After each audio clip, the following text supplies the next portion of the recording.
Hi guys, this is my dad Mozeen who will teach you about Illuvium Zero, so subscribe and like so you can see all the latest news. Please use my link below to play the beta. Rock On doesn't play a lot of Illuvium Zero, but I do, so I offered to make some videos for him on his YouTube channel. So hopefully you enjoy. There's a big release. It's the first major release since over a year ago, and so let's jump into it and see some of the changes that have been made. Okay, this is my free-to-play testnet land plot that I've been playing with. It's by no means optimized, but there's enough here to kind of give you a feel for the changes that have been made. Pretty significant changes since Alpha Season 1 came out over a year ago, and this is the first major update we've seen since then, just ahead of the mainnet open beta launch. I'm just upgrading to Nexus level 6 at the moment, so that's where I'm at. I'll start with some of the quality of life changes. The big first one is that you can fully zoom out now, so big request from the community to be able to do that. Certainly was one of the first things I saw people requesting, which is available now. People leveled up well over level 1,000, and every time they leveled up, they had to acknowledge a new level without any benefit. So now when you level up, you no longer need to acknowledge it. I'm level 87 at the moment. It looks like every 5 levels you do need to acknowledge it, but that's because it's rewarding you with a credit that you can use to purchase speed-ups and builders in the game. And so if you go to the activity tab here, this is where you can hire new builders. Up at the top you see a couple hammers. So I have 2 builders at the moment. I bought my first extra one, and you can see what they're both doing in this construction tab. I can also speed up that construction. I can go to the production tab and I can speed up certain production items here. Another huge quality of life feature that they've added is the ability to turn on repeat for these activities. So you can turn on and off repeat, and then that way if I claim this, it'll immediately start again. And you can either claim it from here, or you can claim it right from the screen. So that was this sediment excavator down here, and you can see it just restarted, so it's got 28 minutes left. So very nice feature. I also really like this screen because you can collect everything from here, and I think once you have a lot of buildings that will be pretty useful. Now the thing you can't collect from here is the passive generation. So I guess you'll still need to go to your buildings for that. The next thing, I just want to talk a little bit about the changes with element generation and fuel generation. What it seems to me is that the element generation is going to be a little bit slower, especially for the tier 1 land plots. If we look at one here, this mine is creating 21,000 silicon every 30 minutes. That's a level 4, a level 5 hydrogen pump here is generating 51,000 hydrogen every hour. It seems to me that that's slower than normal, but I could be wrong about that. But what's definitely slower than normal is the converters. So this is a level 4 condenser plant, and if we convert, you can see it costs 17,000 and you only get 14,000 in return. So no longer, it seems, can you convert and actually make a gain on that conversion. You're always losing in the conversion process or breaking even. I do have this one here, the photo disintegration plant, that is breaking even 14,000 for 14,000. The passive generation is even slower. So these are generating 420 every 3 minutes, and it stops after 3 minutes. I don't know if they'll change that for the full release. I know this isn't the final version that will be out for open beta mainnet. They're still working on it. So we'll see there. The big improvement though is fuel. Fuel goes quite a bit faster. This Krypton Gate 2, this is generating 30 Krypton per day, and now for Hyperion, I do have a landmark here that's helping but the Hyperion is generating 36 per day.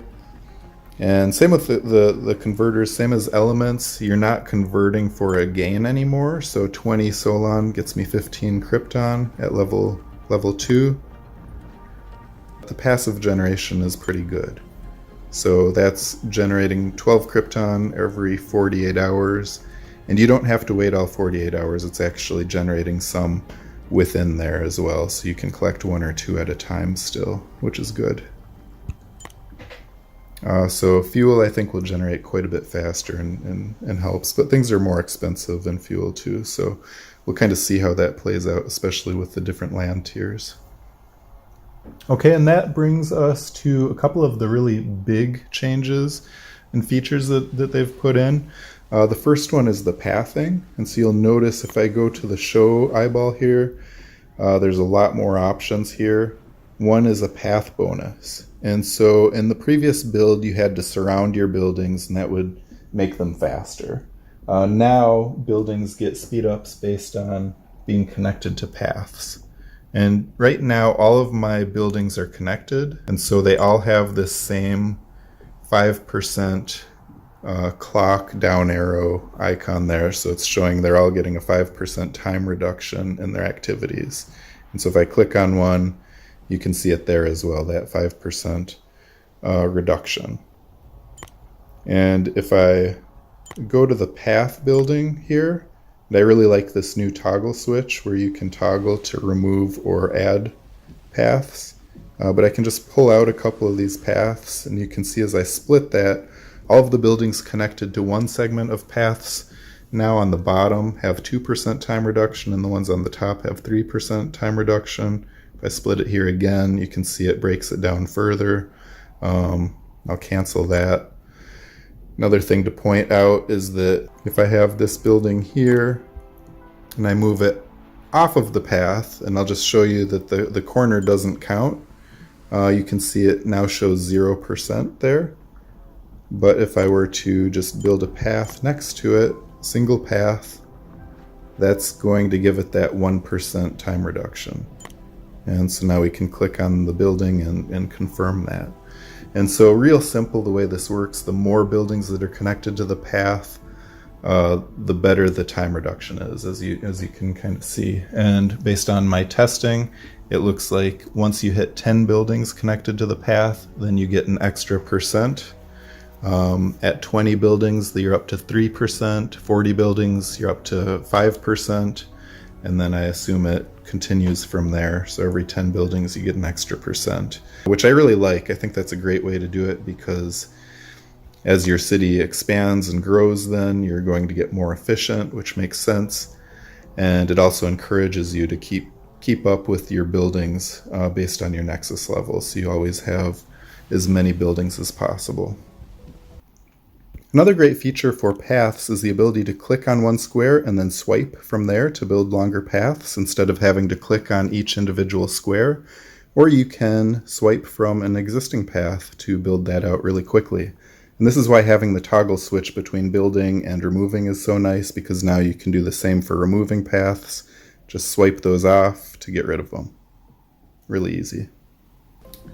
The next major feature is power. So if we remove the path bonus, and you can show multiple of these at once if you want, but if I just show the power, you can see those lightning bolts for all the buildings that either generate or consume power. You can see I have a lot of power stations. I don't know if this is necessary as it was before. That's to be determined. But I'm still creating a lot of power stations to get efficiency up on my extractors and converters. So you can see this is at 150%, 150%. A lot of these are at or near 150% because I built enough power stations nearby, and that's basically works the same as Alpha Season 1. What's different is you can now upgrade your power station. So this one, for example, is level 5, and that allows it to generate different amounts of power. So this is generating 3,500 power to power buildings, and if I move it, you can see which buildings are within range. You have to have the show power activated to see this, but if you have that toggled, then when you're moving your power stations around, you get this yellow area that indicates any building that has at least one of its squares within this yellow area will be powered by the power station. And what I've found is that if I'm building a lot for the efficiency bonuses, the power mechanic really doesn't come into play yet. So I don't know, maybe I'm doing this wrong. Maybe we don't need as many power stations, or we don't want as many power stations, but we want higher levels, to be determined. So let me know what you found in the comments, what you think about that. Very similar to how the show power system works, when I select this power station and it shows the square around it, they also made some similar changes to the efficiency system.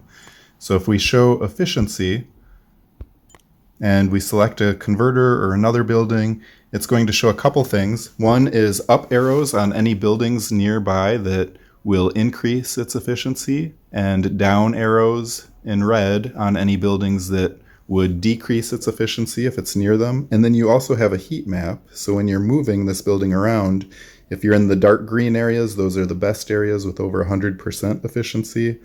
If you go to a white area, that's just normal. And then the yellow tannish areas are negative efficiency, so we're down at 62% in this area where we're by a lot of those red down arrow type buildings. So that's a really nice feature for new players. It'll help them understand how efficiency works much quicker, I think, than in the previous builds. And then the final big new feature, and I don't have this building yet, but I will. Looks like my Nexus just leveled up, so I could probably build one now. The build option, we can now, and I really like this new menu style, so you can see the buildings and see information about them. But all the buildings are the same: extractors, converters, storage. And then under science, we have the new podarium. And what the podarium will do, and this won't be available right at launch, it will come after launch, but what the podarium will do is it will increase the chance of plants spawning in an area around it. And plants that are in that area, it'll also increase the growth speed of those plants, and it will have a small chance of spawning a mutated plant. Now what you can do is you can capture morphopods in the overworld and bring them to Illuvium Zero and stock up your podarium with morphopods, and those morphopods will increase the growth speed of plants even further, and it will also further increase the chance of spawning a mutated plant. And when you collect those mutated plants, that's how you will get dyes. And the dyes will have an affinity based on the affinity of the morphopods that you put in there. So if you put in water or fire or earth morphopods, you get that affinity of dye back. And those dyes will be required for the blueprint recipes to craft skinned items. So I think that'll be a really interesting mechanic and another way to tie the different blockchain games together. So looking forward to seeing that in action. And so if I go to some of my plants here, you can see they have different levels. So this is a Frozzy Ball Prime. This one shows Prime fully grown, so that's a stage 3. I have a newer one. This minus is a growth, so this is a stage 2. And these plants take 3 hours in stage 1 to grow, 6 hours in stage 2, and then they're fully grown after 9 hours, it seems. And now when you extract them, you get some element resources for the normal non-mutated plants. And so if I finish this one and extract it, I should have gotten some elements. I'm not sure what I got exactly, but that's how that works. The podarium will come out after the open beta mainnet release. Also, megacities will be a feature that comes out after the release at some point within, I think, 1 to 3 months roughly. And then the third feature that will come out later is blueprints. So blueprints won't be available right away, but I think it'll take people a while to scan biodata and research those blueprints before we really need to have the blockchain integrated for that feature. So definitely looking forward to July 25th to see the game live. All right, and kind of like I mentioned, there are several bugs in this current version, but I know the team's working hard to address those. I'm not really going to go into any of that, but I've submitted probably over 20 different things to the team, and hopefully a lot of that gets resolved. They've mentioned in Discord that they're working on it, so definitely looking forward to the full launch and all of the fixes that will come with the mainnet.